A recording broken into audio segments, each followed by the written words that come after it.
Tanjung Karang ni dikenali sebagai salah satu kubu terakhir UMNO Barisan Nasional di negeri Selangor. Pada masa yang sama, Tanjung Karang ini juga merupakan salah satu kerusi penentu kepada mana-mana gabungan yang bakal tawan Putrajaya. Setiap satu pengundi di sini memainkan peranan yang sangat penting untuk mewarnai landscape politik negara 5 tahun yang akan datang. Sebelum ini, kita ada Warlord Noh Omar di Tanjung Karang. Kini setelah digugurkan, gaduh sedikit, tukar orang lain. Tetapi uncle dan aunty, saya di sini merayu kepada warga Tanjung Karang. Jika kalian inginkan kerajaan yang bersih, kerajaan yang berintegriti, yang amanah, yang reformis, dan inginkan kerajaan yang boleh membentuk kerajaan pada 19 hari bulan, berikanlah peluang kepada Cikgu Ayu untuk berkhidmat kepada kalian semua di Parlimen Tanjung Karang. Saya nak kongsikan pengalaman saya sedikit dengan Cikgu Ayu. Cikgu Ayu ni bukan orang politik. Saya dulu bila nak cuba pujuk dia masuk politik bukan main susah lagi. Kerana saya kenali Cikgu Ayu sebagai salah seorang yang ikhlas ingin berkhidmat, membangunkan sistem pendidikan yang terbaik, membela golongan tertindas. Dan pertama kali saya jumpa Cikgu Ayu bukan di dalam hotel, bukan dalam program kementerian yang besar, tetapi adalah di belakang jalanan Caukit itu sendiri. Di mana cikgu bersila dengan anak-anak daripada keluarga tertindas, keluarga paling susah sekali, yang tak dapat menyertai sekolah rasmi, yang hanya boleh belajar, dapat pendidikan di jalanan. Cikgu mendidik anak-anak di belakang, di belakang jalan Caukit. Dan di situ saya melihat salah seorang yang memang ikhlas ingin berkhidmat. Golongan pendidik yang sebenar.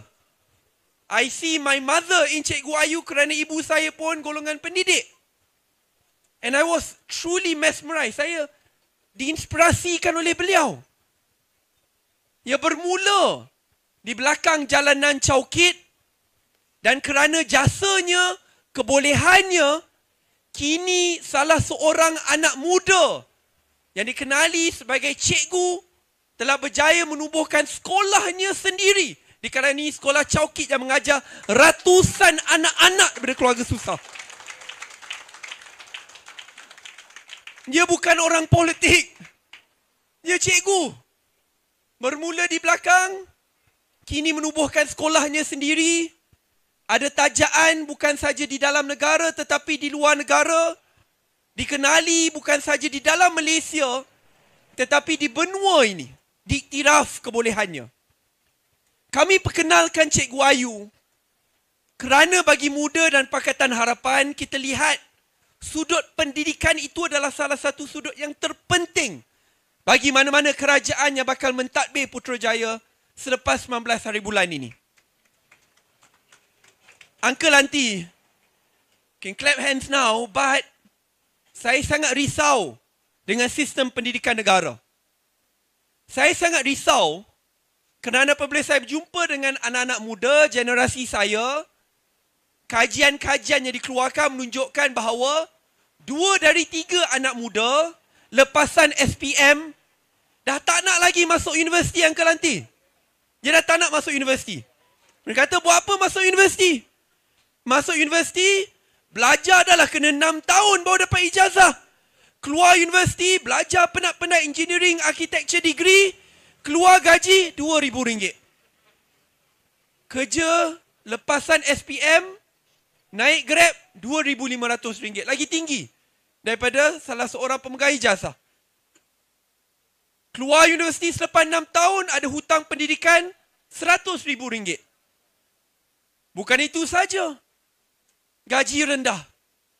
Pengalaman sangat susah. Sebab itu anak muda pada hari ini apabila ditanya, mereka kata, tak nak lagi masuk universiti. lebih baik saya bekerja sektor gig. Ramai kata lebih baik saya jadi influencer. Saya sangat risau. Kerana ini berkenaan nasib generasi saya. Tetapi yang lebih merisaukan, pasca pandemik, sistem pendidikan kita jauh ketinggalan.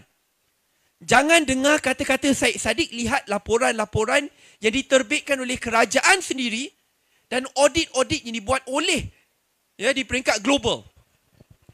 Anak muda di Malaysia yang berumur 15 tahun, Uncle Auntie di sini mungkin cucu kamu. A 15-year-old Malaysian, anak muda yang berumur 15 tahun di Malaysia, ada pemahaman yang sama dalam bab maths dan sains dengan anak Singapura yang hanya berumur 12 tahun. That means our children are 3 years behind. Mungkin ada tanya saya, Saddiq, janganlah banding dengan Singapura.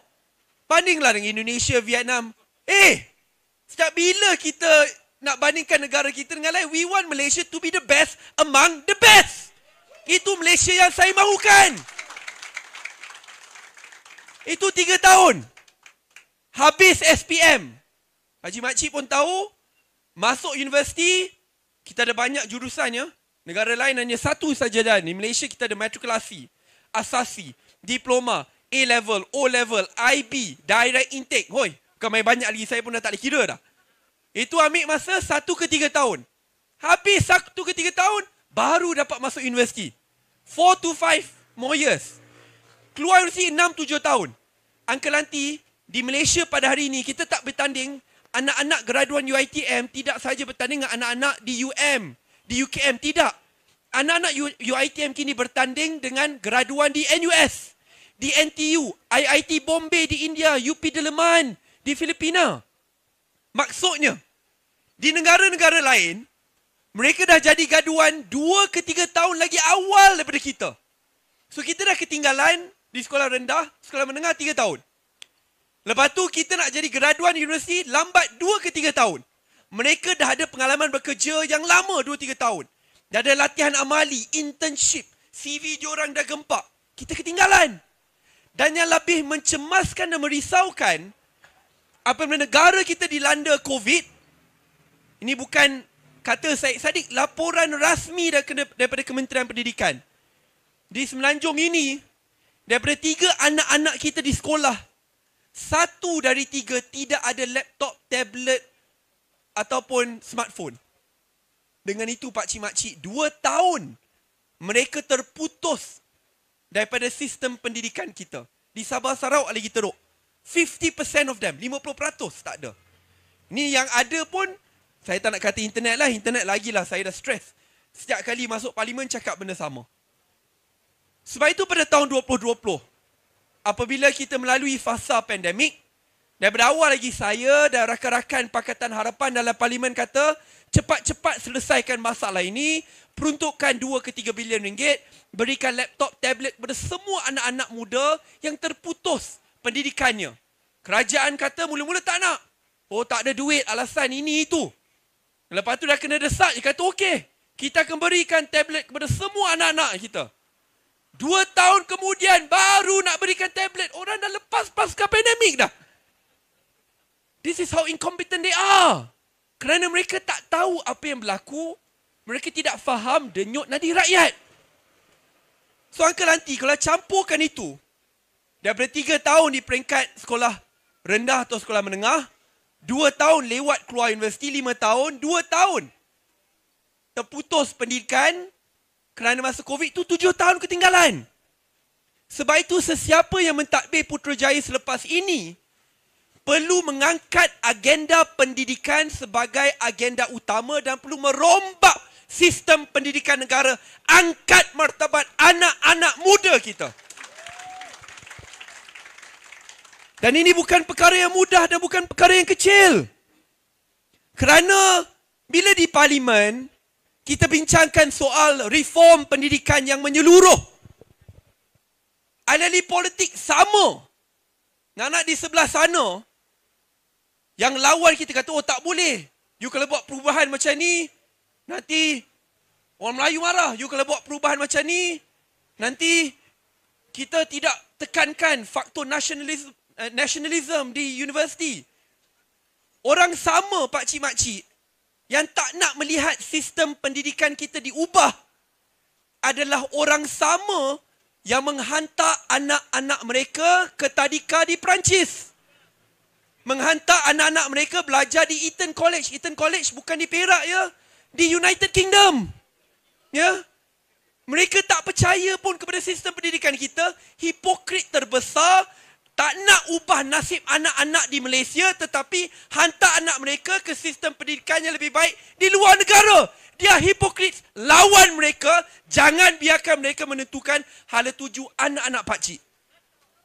We need to change that. Jangan takut bicarakan perubahan ini. Saya katakan ini kerana saya agak bernasib baik. Saya dididik oleh seorang cikgu.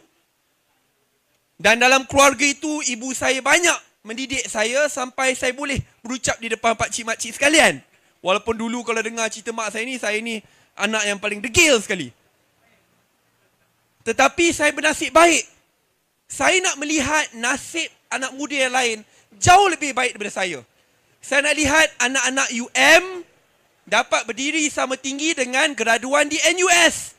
Saya nak lihat anak-anak UiTM sama saja apabila dalam pentas perbahasan di peringkat dunia, di mana UiTM ya, yang diperkecilkan, ada yang diperkecilkan, tetapi di peringkat perbahasan peringkat dunia, ramai orang tidak tahu UiTM berjaya tewaskan Oxford, Cambridge, Harvard. Saya tak nak segelintir, saya nak semua anak-anak UiTM to be the best among the best. Tetapi perlu ada keberanian untuk mengubah. Bicarakan isu solusi pendidikan yang menyeluruh. Dan sebab itu, di Parlimen Tanjung Karang ini adalah salah satu parlimen yang paling penting. Kerana di sinilah terletaknya kunci untuk mana-mana gabungan untuk menyertai Putrajaya. Untuk masuk ke Putrajaya. Dan pakcik-makcik, uncle auntie sekalian, I don't know anyone else who has a better heart lebih daripada saya. Ya. Sebab itu di parlimen yang sangat penting ini, kita menawarkan salah seorang anak muda yang dah lama berkhidmat, ada track record yang sangat baik. Berilah peluang kepada Cikgu Ayu untuk berada dalam pasukan bersama dengan Pakatan Harapan untuk merombak sistem pendidikan kita, angkat martabat rakyat.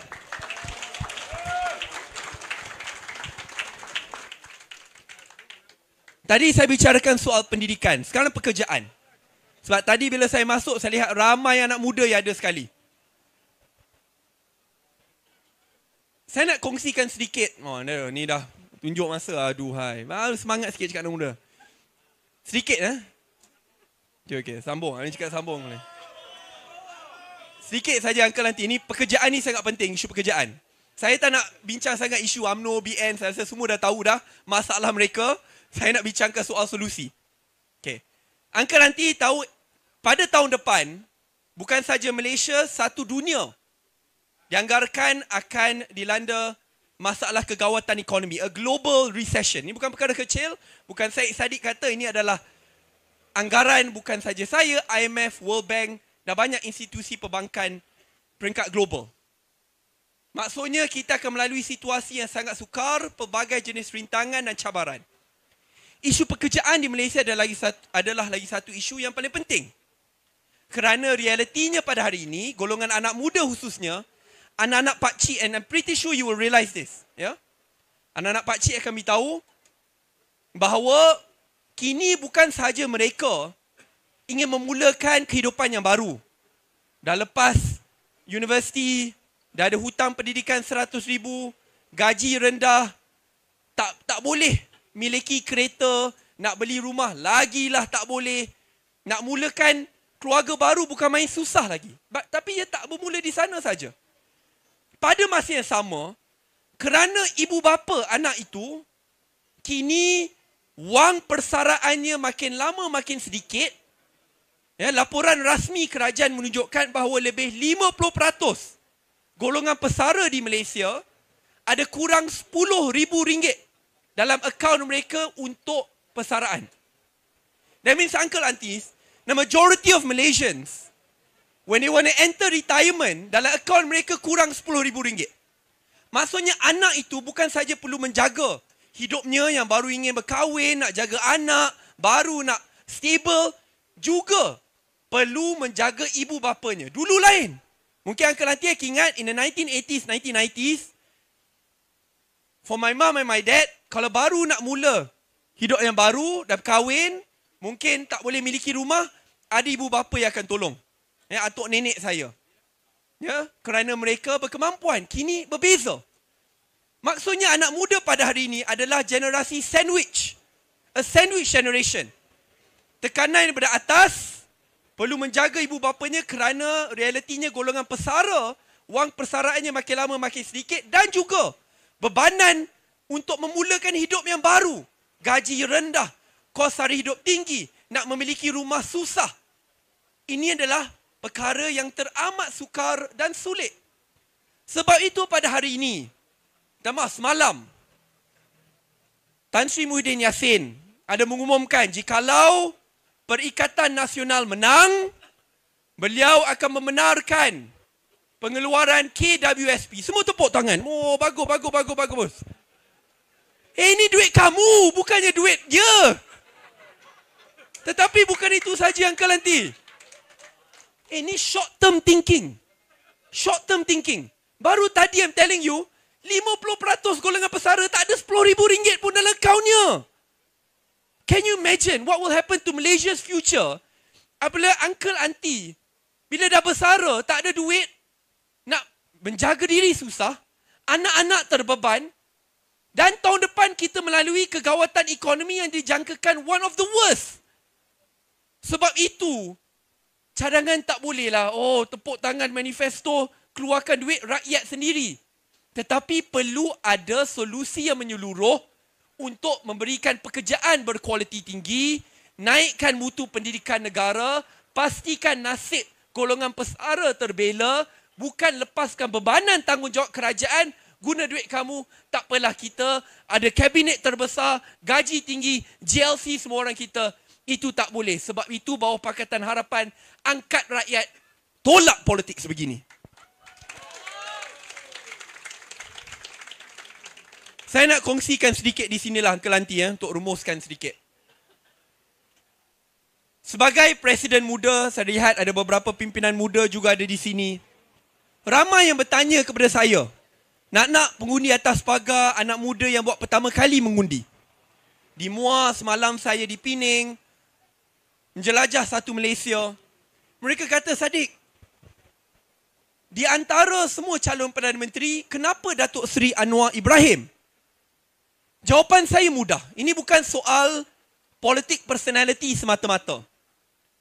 Tetapi di antara semua calon Perdana Menteri, calon yang paling jelas ingin mengangkat martabat rakyat, meletakkan kepentingan institusi demokrasi dan institusi rakyat melangkaui dirinya, tidak lain tidak bukan daripada calon Perdana Menteri Pakatan Harapan, Datuk Seri Anwar Ibrahim. Ini bukan perkara kecil. Mungkin ada yang lihat, alah, ini institusi demokrasi tak penting lah, kita kisah politik perut. Politik perut ni berkenaan institusi demokrasi, Uncle Auntie. Idaman saya, my dream of a Malaysia, adalah apabila Perdana Menteri itu, kalau tidak buat kerja dengan baik, ada salah guna kuasa, SPRM bebas. Institusi parlimen bebas. Tak boleh ada tekanan ke atas politik lawan yang menentang kita. Maksudnya, you need to imagine a Malaysia 10-20 years from now, walaupun 10-20 tahun daripada sekarang, mungkin kita boleh memilih Perdana Menteri yang paling teruk dalam sejarah Malaysia, tetapi kerana martabat rakyat kuat, sistem pendidikannya baik, institusi rakyat baik, Malaysia tetap berada di landasan yang betul kerana rakyat, bukan pemimpin politik. Dan itu Datuk Seri Anwar. I'll put my bet on Datuk Seri Anwar kerana dia nak tekankan isu martabat rakyat dan institusi rakyat. Sebab itu, ada yang bertanya, tapi kamu 22 bulan dah dalam kerajaan. Pertama sekali, we need to give credit to Datuk Seri Anwar. Bukan dia 22 bulan dalam kerajaan. Sebab itu, I think it's time to give him an opportunity to serve. Peluang untuk memimpin. Tetapi, saya nak kongsikan apa Mak Sabu kongsikan semalam pada saya lah. Paling senang nak rumuskan 22 bulan ni. Ini saya tengok banyak pakcik-makcik ada sini, anak-anak muda di belakang, mak saya cikgu. Semua pernah ambil exam kan? Okey. Bayangkan kamu ambil exam. Bila ambil exam, masa untuk kamu jawab 1 jam. Masa kamu tengah jawab soalan, tiba-tiba baru 15 minit, orang datang, rampas kertas kamu kata, dah habis. Adil ke tak? Tak adil. Baru 22 bulan. 22 bulan ni setahun setengah. Bukan 5 tahun. Orang sama daripada PN dengan BN yang kata, kamu tak boleh buat ni, tak buat itu. Mereka dah lah kalah pilihan raya. Dah mentadbir 33 bulan lebih daripada PH. Hypocrite. They are the biggest hypocrites. Sebab itu, saya tak nak maki mereka lama sangat. Semua dah tahu dah, saya rasa masalah mereka. Tetapi yang jelas, 5 tahun yang akan datang, berikan peluang kepada PH dan muda untuk mentadbir. Lihat pasukan yang bakal kita tampilkan. Datuk Seri, bukan sahaja pengalaman Datuk Seri Anwar Ibrahim. Lihat siapa di belakang Datuk Seri Anwar Ibrahim. Ada pemimpin-pemimpin muda seperti Nuri Izzah, Rafizi Ramli, Hanayo, Yobi Yin, Goh Bin Singh. Ini semua orang yang terkenal bukan saja di Malaysia, di seantara dunia. Sebab itu saya marah kata, belakangnya ada DAP saja. Rafizi Ramli itu siapa? Saya ni siapa? Ini kita bersama dalam satu pasukan. Dalam UMNO, BN, fikirkan. Selepas Zahid Hamidi, siapa di belakangnya? Orang baik macam KJ pun je nak bunuh. Yang lawan je Syahidan Kasim dengan Anwar Musa kena cantas. Yang saya paling pelik lah. Ni pelik bin ajaib. Ya? Parti yang tak habis-habis kata, kestabilan demi kemakmuran. Tetapi jatuhkan 3 kerajaan, 2 kerajaannya sendiri. Lepas tu buat pertama kali dalam sejarah politik negara lah. UMNO parti kestabilan inilah masuk pilihan raya, calon digugurkan, bertanding bawa PN bawa PAS, calon digugurkan, masuk UMNO. Ingat ni apa? Musical chair. Keluar masuk. Tak masuk akal. Lihat Pakatan Harapan dan Muda. Ya, kita ada berbeza pendapat sini sana. Tetapi soal kesepakatan, we are united, we are together. Kita nak bangunkan negara ini. Sebab itu Uncle Auntie, adik-adik yang semua sedang melihat, yang sedang melihat di social media juga, this is our time. 19 hari bulan ini bakal menentukan masa depan kita 5 tahun yang akan datang. Pilihan raya ini bukan soal nasib Syed Saddiq, Cikgu Ayu, Datuk Seri Anwar. Bukan. Ia berkenaan soal nasib rakyat. Setiap seorang dari kamu di sini memainkan peranan yang sangat penting untuk mewarnai demokrasi negara. Saya berharap tamatnya 19 hari bulan masa mengundi, 20 hari bulan pagi, insya-Allah kita dapat menubuhkan kerajaan Pakatan Harapan dan Muda yang akan memulihkan negara dan pastikan martabat rakyat dipulihkan. Pakatan! Pakatan! Kita! Terima kasih. Assalamualaikum warahmatullahi wabarakatuh. Syekh.